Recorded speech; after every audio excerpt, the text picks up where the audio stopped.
Good morning. I'm reading a couple of passages from the Gospels. I'm using Eugene Peterson's translation, The Message. And the first one is from the 12th chapter of Luke, the 49th verse. Jesus says, "I come to start a fire on this earth. How I wish it was blazing right now. I've come to change everything, turn everything right side up. How I long for it to be finished. You think I came to smooth things out, over and out, and make everything nice? Not so. I've come to disrupt and confront. From now on, when you find fire in the house, it will be, or if you find 5 in the house, it will be," and it goes on to express something. I'm sharing from the first chapter of the Gospel of John. The Word was first. The Word present to God. God present to the Word. The Word was God in readiness for God from day one. Everything was created through Him. Nothing, not one thing, came into being without Him. What came into existence was life, and the life was light to live by. The life blazed out of the darkness. The darkness couldn't put it out. The Word became flesh and moved into the neighborhood. We saw its glory with our own eyes, the one-of-a-kind glory, like Father, like Son, generous inside and out, true from start to finish. Wow, powerful words, aren't they? Those are words that anybody would be proud to have written, but to hear them from the voice of Jesus. My daughter's doing some research, and she's researching people who have been in the faith for as much as 50 years. She's finding that there are a significant number of folk who have been faithful to their faith and suddenly discovering that they're not having the kind of energy and help and pain and strength that they would expect to come from this. And she's studying these different people to see if she can determine what might be part of the reason for that. I think we all can understand that it's important for us to have something in our life that gives us light and gives us warmth. In the story of Goethe, the German last universal man, he was a philosopher and a historian and a poet and a dramatist and a scientist. And he was on his deathbed, and while he was on his deathbed, he suddenly straight up in his bed, and he said, "Light, light, more light, more light," and he collapsed and died right on the spot. I guess that was appropriate for him because he'd spent his whole life trying to get knowledge, trying to learn things, trying to have more light and understand more clearly what life is all about. And so he had every right to do that. But Miguel Unamuno, the Spanish philosopher, was reading this story about him, and he said to his wife, he said, "He's all wrong. What we need is warmth, warmth, more warmth. People die because they're so cold." And I guess if we know much about our own lives, sometimes we feel like we need more light and we need more warmth. And that's what the Scripture is telling us this morning, that's possible for us. Leslie Weatherhead was an air warden during the Second World War. He was a great preacher in England. And while he was out one night, he was going through the rubble after a bomb raid, and he heard some crying. He went over, and there was a little 9-year-old boy, and he was there crying. And Weatherhead said to him, he said, "Son, where's your father?" And he says, "My father's in the service." And then he said, "Well, where's your mother?" And he said, "My mother died in an air raid last week." And then he said, "Where's your brothers and sisters and aunts and uncles?" And he said, I don't know where they are." And Weatherhead said that he knelt down on the ground and he took the boy in his hands in his face and he looked him in the eye and he said, "Who are you, son? Who are you?" And the boy looked up into his eyes and he said, "I'm nobody's nothing." And Weatherhead said, for the rest of his life.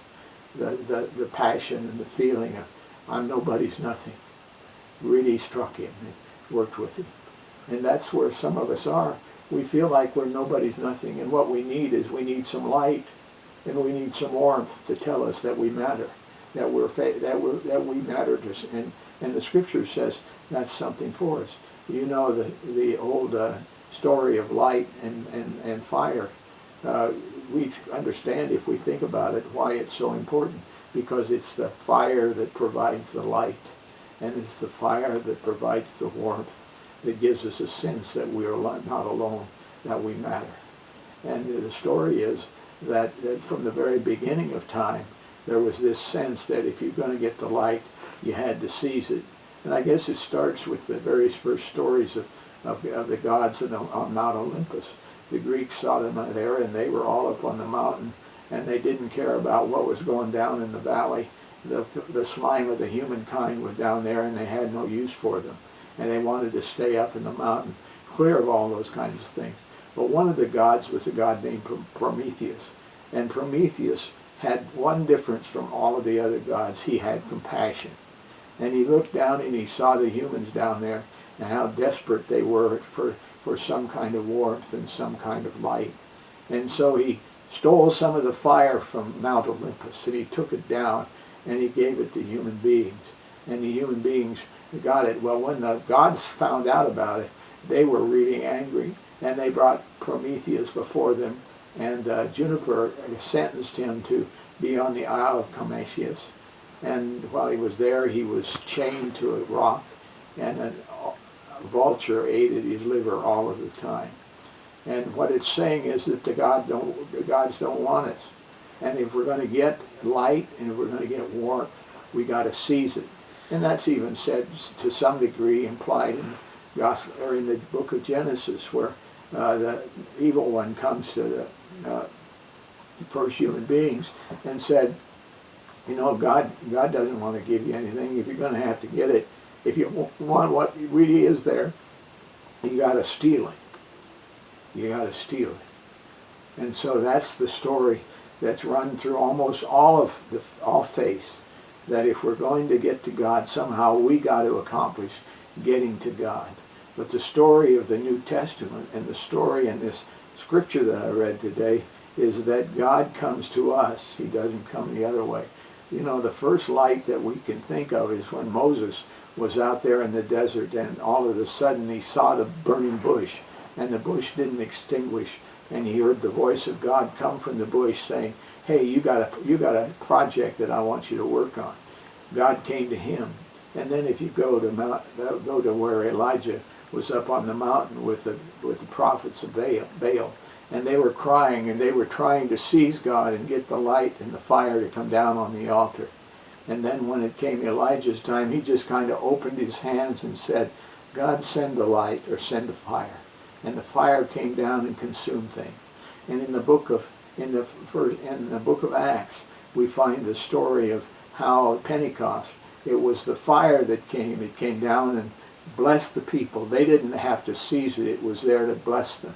And that's something we all need to remember, is that God, in his mercy, according to this, God came to grace us so that we would not feel like we don't have any warmth and we don't have any light, that we know that we can have something.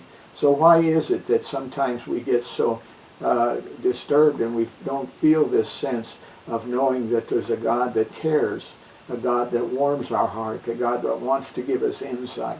Why is it that we are that way? I was reading the story of a village in the Alps, on the eastern side of the Alps, and it was a beautiful place. The waters came down, they were clean and pure and clear, and it was just a beautiful sight. And suddenly they were having some budget problems, which I guess in our culture we know what that's all about. Anyway, they're having some budget problems, and so they were looking around for things to cut. And somebody saw this item said, the keeper of the springs. And they said to each other, who's the keeper of the springs? And they said, we don't know. This is an item that's been there for all these years, and it doesn't matter. Let's get rid of it. So they cut it out of the budget. And well, it was okay because the water kept flowing, but after a few weeks, there was some silt that began to grow up on the water. And it wasn't long before this silt took away all of the beauty of the ocean, or of the river and the water and the stream. And there was slime all over, and the swans left and everything left.